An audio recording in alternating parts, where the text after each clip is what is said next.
প্রিয় দর্শক, আপনাদের সবাইকে স্বাগত জানাচ্ছি এনটিভির প্রতিদিনের আয়োজন স্বাস্থ্য প্রতিদিন অনুষ্ঠানে। আপনাদের সঙ্গে আছি আমি ডাক্তার সানজিদা হোসাইন। দর্শক, যে বিষয়টি নিয়ে আজ আমরা আলোচনা করব সেটি হচ্ছে টনসিল ও অ্যাডেনয়েডের সমস্যা। এই বিষয়টি নিয়ে আলোচনার জন্য আমাদের স্টুডিওতে উপস্থিত আছেন একজন বিশেষজ্ঞ চিকিৎসক। চলুন পরিচিত হওয়া যাক আমাদের অতিথির সাথে। অধ্যাপক খবিরউদ্দিন আহমেদ 1960 সালে জুলাইয়ে ঢাকা জেলায় জন্মগ্রহণ করেন। তিনি 1984 সালে ঢাকা মেডিকেল কলেজ থেকে MBBS ডিগ্রি অর্জন করেন। এরপর তিনি চিকিৎসা বিজ্ঞানে উচ্চতর FCPS ডিগ্রি লাভ করেন। বর্তমানে তিনি সোহরাওয়ার্দী মেডিকেল কলেজের বিভাগীয় প্রধান হিসেবে কর্মরত আছেন। স্যার, স্বাগত জানাচ্ছি। ধন্যবাদ। স্যার, যেটি বলছিলাম যে টনসিল এবং অ্যাডেনয়েডের সমস্যা, আমি সমস্যাতে যাওয়ার আগে একটু আপনার কাছ থেকে জানতে চাইব টনসিল এবং অ্যাডেনয়েড আসলে কি এবং এটির কাজ কি? টনসিল আমাদের গলার দুই পাশে দুটি লিম্ফয়েড টিস্যু এবং অ্যাডেনয়েড তালুর উপরে ফেরিংসের নিচে থাকে এবং এগুলো টনসিল দুই দিকে দুইটা টনসিল, অ্যাডেনয়েড উপরের দিকে এবং জিহ্বার গোড়ায় কতগুলি লিম্ফয়েড টিস্যু থাকে। এগুলি একসাথে একটা রিং তৈরি করে, এগুলিকে বলে ওয়াইল্ডিয়ার্স রিং। এগুলো বিশেষ করে বাচ্চাদের 15 বছর বয়স পর্যন্ত এগুলির রোগ প্রতিরোধ করে থাকে এবং বাইরের থেকে যখন কোনো মাছের কাঁটা, জীবাণু, ডাস্ট এগুলো আটকে ফেলে, যার জন্য এই সমস্ত ক্ষতিকারক জিনিস এবং ফরেন বডি রেসপিরেটরি ট্র্যাক্ট বা শ্বাসযন্ত্রে ঢুকতে পারে না। আর এছাড়াও এই সমস্ত টিস্যুগুলো শরীরের রোগ প্রতিরোধক অ্যান্টিবডি তৈরি করে, যেগুলো রোগ প্রতিরোধ করতে সাহায্য করে। এই দুভাবে ওরা মানুষের শরীরকে জীবাণু এবং ফরেন বডি থেকে রক্ষা করে থাকে। আচ্ছা, তো যেটি বলছিলাম যে টনসিল এবং অ্যাডেনয়েডের সমস্যা, টনসিলের সমস্যাগুলো সাধারণত আমরা কম বেশি জানি এবং টনসিল সম্পর্কে কিন্তু মোটামুটি কিছু না কিছু যারা আছে সাধারণ মানুষ তারা অনেকেই জানে। অ্যাডেনয়েডটা সম্পর্কে আমি একটু জানতে চাইবো যে টনসিলের সাথে সাথে অ্যাডেনয়েডের কি কি সমস্যা হয় এবং অ্যাডেনয়েডটা আসলে কোথায় থাকে, সেটা কি বাইরে থেকে দেখা যায় কিনা? না, অ্যাডেনয়েড বাইরে থেকে দেখা যায় না, বিকজ আমাদের যে তালুটা থাকে, মুখের উপরে যে তালু থাকে, তালুর উপরে থাকে, কাজে এটা এমনি দেখার কোনো উপায় নেই, শুধু টনসিল হা করলে দেখা যায়। তো ওইটা দেখতে হলে এক্সরে করতে হবে অথবা বিশেষ ধরনের এন্ডোস্কোপ আছে সেগুলি দিয়ে দেখা যেতে পারে। তাহলে দুটোর সমস্যাগুলো কি কি হতে পারে? সমস্যা সাধারণত টনসিলের প্রদাহ বাচ্চাদের হয়, আর অ্যাডেনয়েডের প্রদাহ বা অ্যাডেনয়েড বড় হয়ে যায় আরও ছোটো বাচ্চাদের। সাধারণত অ্যাডেনয়েডটি 2.5 থেকে 6 বছরের বাচ্চাদের মধ্যে বেশি হয় এবং টনসিল 2.5 থেকে 15 বছর পর্যন্ত বেশি, এবং একটা সাথে কিন্তু ওতপ্রোতভাবে জড়িত। আমি আগে বলেছি এগুলি লিম্ফয়েড টিস্যু। যখন টনসিল বাড়ে কোনো প্রদাহের কারণে, সেই সাথে কিন্তু বেশিরভাগ ক্ষেত্রে অ্যাডেনয়েডও বেড়ে যায় এবং টনসিলে প্রদাহ হলে সাধারণত জ্বর হয়, খেতে কষ্ট হয়, প্রচণ্ড গলা ব্যথা হয়, পেট ব্যথা হয়, বমি হয়, এগুলো হয়। আর যদি অ্যাডেনয়েড বেড়ে যায় তাহলে সেই সাথে আপনার হা করে নিঃশ্বাস নেবে, রাত্রে শুইলে আওয়াজ হবে, তার নয়েজি রেসপিরেশন হবে, কানে ব্যথা হবে, কানে কম শুনবে, এবং এটা যখন দীর্ঘদিন ধরে চলতে থাকে তখন কিন্তু ক্রমাগতভাবে ব্রেনে অক্সিজেন সাপ্লাই কমে যায়। এটাকে বলে ক্রনিক হাইপক্সিয়া। এর জন্য বাচ্চাদের কিন্তু আপনার স্মরণ শক্তি, আইকিউ কমে যায়, স্কুলে যায় কিন্তু স্কুলে ক্রমাগত পারফরমেন্স খারাপ করতে থাকে। আচ্ছা, তাহলে উপায় কি যাতে করে এই জাতীয় সমস্যাটা যাতে আগেভাগেই দেখা যায়, সেজন্য বাবা মায়ের কি করণীয় সেটা একটু জানতে চাচ্ছি। বাবা মায়ের করণীয় হলো, যখনই একটা বাচ্চা দেখবে যে বারবার ডাকলে শুনছে না অথবা রাত্রে হা করে শ্বাস নিচ্ছে, শ্বাস নেওয়ার সময় মুখ দিয়ে লালা পড়ছে, আওয়াজ হচ্ছে, আবার রাত্রে শোয়ার সময় কটমট শব্দ হচ্ছে, উল্টাপাল্টা কথা বলছে, এমনকি ঘুম ভেঙে যাচ্ছে, হঠাৎ করে দম বন্ধ হয়ে যাচ্ছে, আর স্কুলে যাচ্ছে কিন্তু স্কুলের রেজাল্ট আস্তে আস্তে খারাপ হয়ে যাচ্ছে, আবার রেডিও টেলিভিশনের ভলিউম বাড়িয়ে দিচ্ছে, তখনই বুঝতে হবে তার টনসিল এবং অ্যাডেনয়েডের সমস্যা শুরু হয়েছে এবং তখনই দেরি না করে নিকটস্থ নাক কান গলা বিশেষজ্ঞ যেখানে আছে সেখানে স্ক্রিনিং টেস্ট অথবা চেক আপ করানো উচিত। কারণ এটা প্রথম দিকে ধরা পড়লে ওই যে তার স্কুলে খারাপ পারফরমেন্স হওয়া বা আইকিউ কমে যাওয়া, স্মরণশক্তি কমে যাওয়া, এগুলি থেকে রক্ষা পাওয়া সহজ হয়ে যায়। অনেকের মধ্যে প্রশ্ন থাকতে পারে স্যার, একটু জানতে চাচ্ছিলাম, এটি অনেকেই ভাবতে পারেন যে সমস্যাটা গলায় অথবা তালুতে, যেটি আপনি বলছিলেন, সেখান থেকে কানের সমস্যাটা কেন হয়? আপনারা জানেন যে কানের সাথে গলার একটা সম্পর্ক রয়েছে একটা টিউব দ্বারা, এটাকে বলে ইউস্টাশিয়ান টিউব। এটা মধ্যকর্ণ থেকে আরম্ভ করে মুখের ভিতর পর্যন্ত একদম তালুর উপরে এক সাইডে যায় ওপেন করে, দুই দিকে দুইটি ইউস্টাশিয়ান টিউব আছে। ইউস্টাশিয়ান টিউব দুইটা যেখানে মুখ গহ্বরের ভিতরে ওপেন হয়, ঠিক সেই দুইটা টিউবের মাঝখানেই থাকে অ্যাডিনয়েড। অ্যাডিনয়েডটি যখন বড় হয়ে যায় তখন ইউস্টাশিয়ান টিউবের ওপেনিংয়ে চাপ দিয়ে ইউস্টাশিয়ান টিউবকে বন্ধ করে দেয়।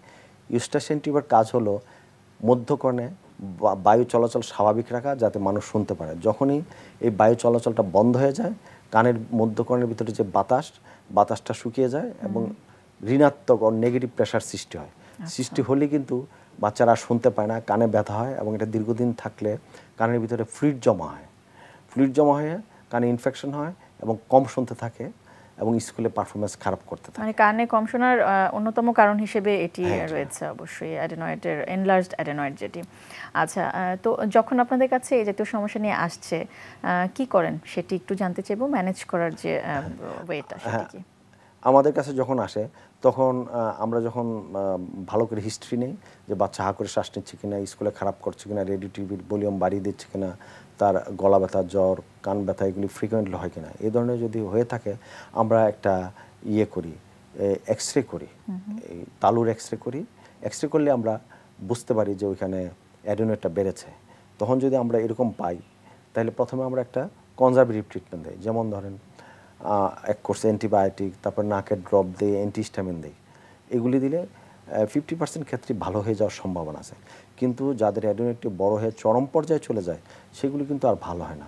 যখন আমরা দেখি ওষুধে ভালো হচ্ছে না, তখন যত দ্রুত সম্ভব আমরা অ্যাডিনয়েডটি ফেলে দিই।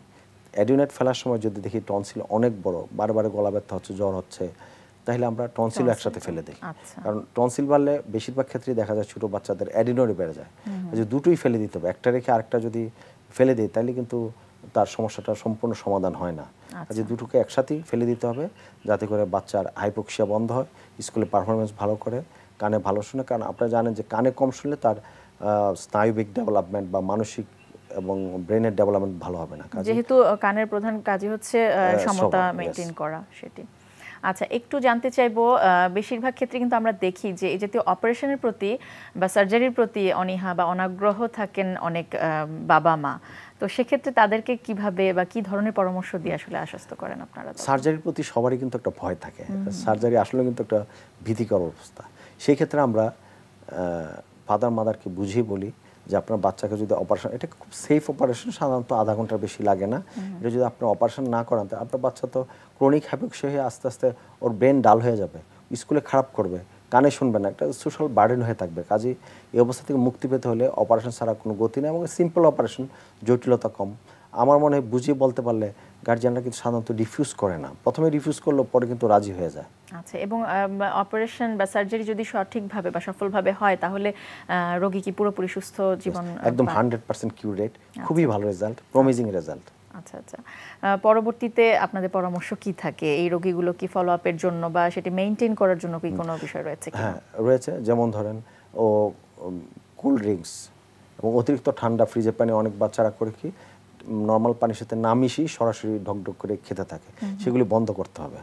আইসক্রিম খাওয়া কমিয়ে দিতে হবে এবং ঠান্ডা সর্দি লাগলে চিকিৎসকের শরণাপন্ন হতে হবে, তাইলেই ভালো থাকবে। আচ্ছা, প্রতিরোধের বিষয়গুলো একটু জানতে চাচ্ছিলাম যে এই যে টনসিলের বা অ্যাডেনয়েডের সমস্যাগুলো হচ্ছে, সাধারণত কোন কোন বিষয়গুলো মাথায় রাখলে এই সমস্যাটাই আর হবে না আগে থেকেই? আমি আগে বলেছি অতিরিক্ত ঠান্ডা পানি, আইসক্রিম খাওয়া বন্ধ করতে হবে এবং অ্যালার্জি যদি থাকে তাহলে অ্যালার্জি চিকিৎসা করতে হবে। বেশি মানে ফ্লোরে শোয়া যাবে না, ম্যাট্রেস, মোটা ম্যাট্রেস বিছিয়ে শুতে হবে। মানে এটির সাথে কি অ্যালার্জি জনিত সমস্যার অ্যালার্জি এবং সম্পর্ক কোল্ড, রয়েছে? অতিরিক্ত ঠান্ডা একটা কারণ। আরেকটা জিনিস হলো মুক্ত বায়ু চলাচলের ব্যবস্থা রাখতে হবে, যে কোটাতে থাকবে সেই কোটার জন্য অ্যাডিকুয়েট ভেন্টিলেটর থাকে সেদিকে খেয়াল রাখতে হবে।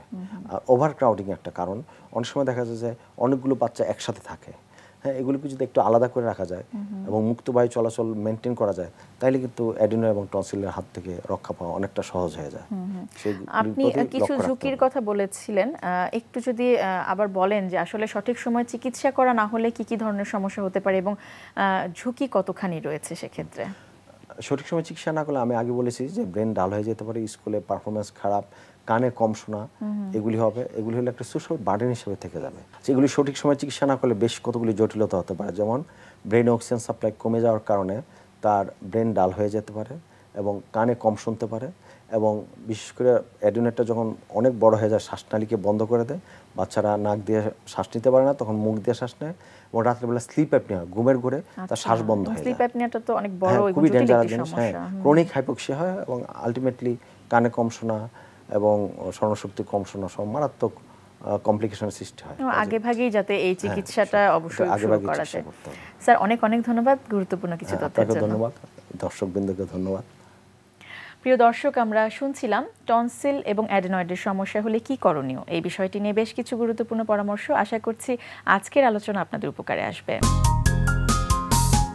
আজকে আমরা দেখাবো বাইসেপের একটা মুভমেন্ট। সেই বাইসেপটাকে আমরা ফোকাস করবো, যেটা আমরা বলেছি আউটার বাইসেপ, মানে বাইসেপের যে বাইরের সাইডের যে অংশটা, সেই অংশটাকে আমরা ফোকাস করব। এর আগে আমরা করেছিলাম, দেখিয়েছিলাম যে কীভাবে বাইরের অংশটাকে ফোকাস করতে হয়। ফোকাস করার জন্য আমরা যেটা বলেছিলাম সেটা হচ্ছে ক্লোজ গ্রিপ বাইসেপ কার্ল। কিন্তু সমস্যাটা যেটা হয় যে যদি আপনি আইসোলেশন ওয়েতে যদি এক্সারসাইজটা না করেন, তাহলে ক্লোজ গ্রিপ আমার বাইসেপ কার্ল মারলেও আপনার আইটার বাইসেপটা ঠিকমতো হয় না।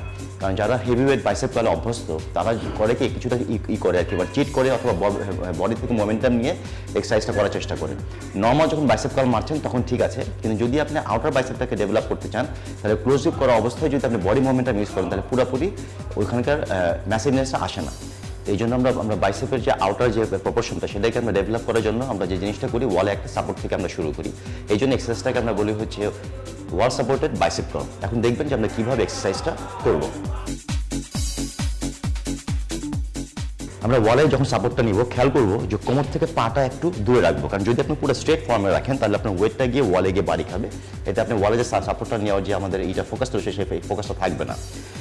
মাথাটা সবসময় স্ট্রেট থাকবে, একদম স্ট্রেট, মানে ইয়ের সাথে লাগানো থাকবে, আপনার যে ওয়ালটার সাথে লাগানো থাকবে, পিঠটা লাগানো থাকবে, আপনার হিপসটা বন্ধ লাগানো থাকবে, মানে আপনার নিচের পোর্শন থেকে বেল্টের উপর থেকে পুরা বডি পার্টগুলো ওয়ালের সাথে একদম প্রেস করেই করা থাকবে, লাগানো থাকবে। এই অবস্থায় আমরা ক্লোজ গ্রিপ অবস্থায় বাইসেপ কার্লটা মারব। গো আহেড। এখানে যে এটা হচ্ছে, মানে সুবিধাটা হচ্ছে, আপনি যে আপনার বডি মোমেন্টাম ইউজ করবেন অথবা কোনো চিট কার্লের মতো যে কোনো রকম মুভমেন্ট করবেন, সেই মুভমেন্টটা আপনি চাইলেও করতে পারবেন না, কারণ যেভাবে করতে নিলে আপনার বডিটা ওয়াল থেকে সরে যাবে। এটা হচ্ছে আমাদের একটা মেজারমেন্ট। এই মেজারমেন্ট থেকে আমরা জিনিসটা করবো। এতে হবে কি, আপনার আইসোলেশন ওয়েতে বাইসেপটাকে আমরা ফোকাস করবো, আর ক্লোজ গ্রিপ থাকার অবস্থা আইসোলেশন ওয়েতে আপনার বাইসেপের বাইরের সাইডটা ডেভেলপ হয়ে যাবে। ওকে, আর একটা জিনিস খেয়াল করবেন, যদি বাইসেপের বাইরের সাইডে যদি আপনার ডেভেলপমেন্ট না হয়, তাহলে ভিজিবিলিটি জিরো থাকে, খুব একটা ভিজিবল হয় না। অনেকে যদি ভিতরের দিকে হয়, তাহলে খুব একটা মানে সামনের দিকে ভিজিবল হবে না। সামনের দিকে ভিজিবিলিটি যদি আনতে চান, তাহলে প্রথমে যে জিনিসটা করতে হবে, আপনার বাইসেপের আউটার প্রপোর্শনটা আপনাকে ডেভেলপ করতে হবে। ওকে, চলো রাখো।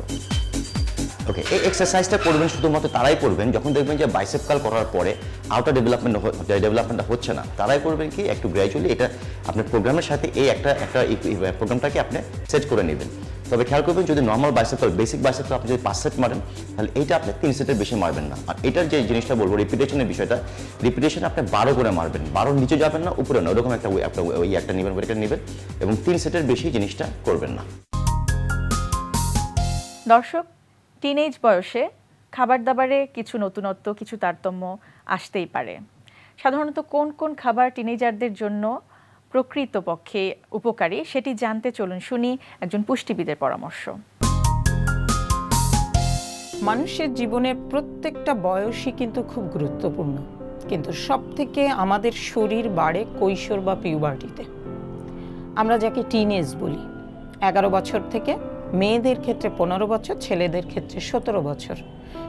সাধারণত হিসাব করা হয় এই বয়সটাতে একটা মানুষ যতটুকু লম্বায় বাড়ে, ঠিক সেটাই তার সারা জীবনের উচ্চতা।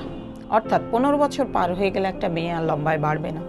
ফলে সব থেকে গুরুত্বপূর্ণ বিষয় হচ্ছে এই বয়সে উচ্চতা বৃদ্ধির জন্য যে মূল উপাদানটা দরকার, সেটা হচ্ছে ক্যালোরি হাই, প্রোটিন হাই। তার মানে মাছ, মাংস, ডিম, দুধ, ডাল। এটা প্রতিটা মেয়ে হোক এবং ছেলে হোক, উভয়ের ক্ষেত্রে সমানভাবে খাবারগুলো, পুষ্টি উপাদানগুলো থাকতে হবে। সাধারণ ক্ষেত্রে যে অসুবিধাটার সম্মুখীন আমরা, এই টিনেজ বাচ্চারা দুধ, ডিম বা জেনারেল খাবারগুলো খেতে খুব একটা পছন্দ করে না।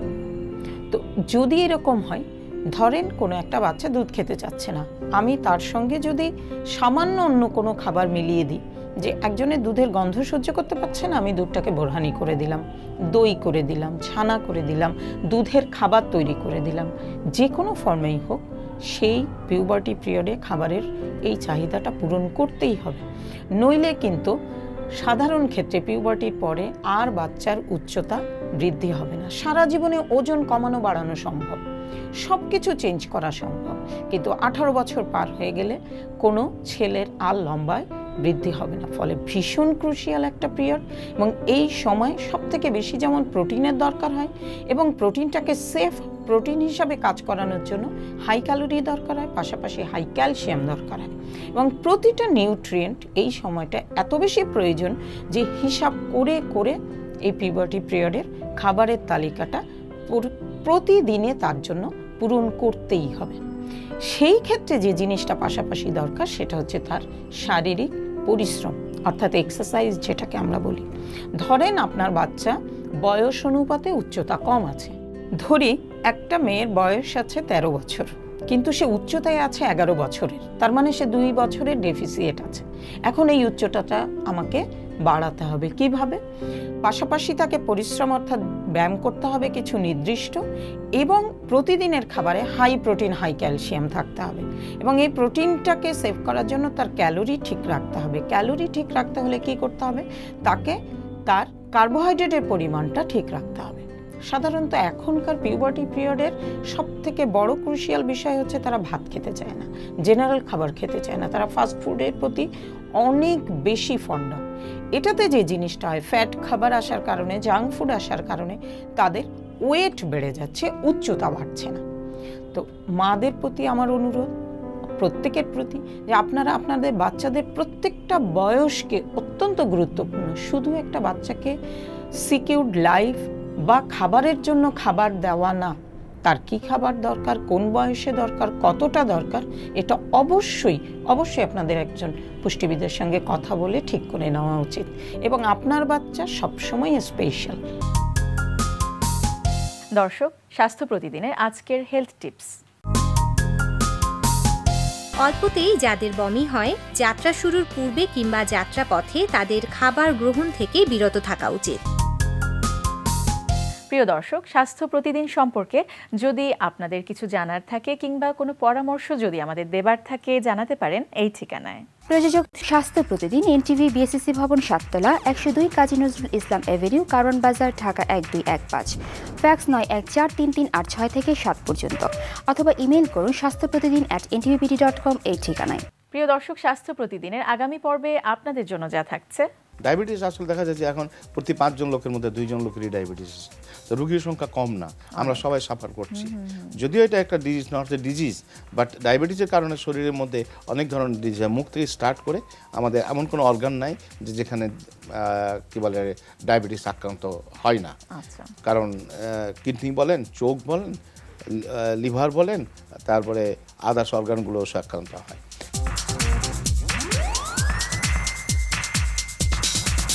দর্শক, বিশ্বের যে কোনো প্রান্ত থেকে যে কোনো সময় আপনাদের পছন্দের অনুষ্ঠান স্বাস্থ্য প্রতিদিন দেখতে চাইলে ভিজিট করতে পারেন আমাদের পূর্ণাঙ্গ ওয়েব পোর্টাল www.ntvbd.com। আজ এ পর্যন্তই। সবাই ভালো থাকুন, সুস্থ থাকুন। আগামীকাল আবারও দেখা হবে ঠিক একই সময় এনটিভির পর্দায়।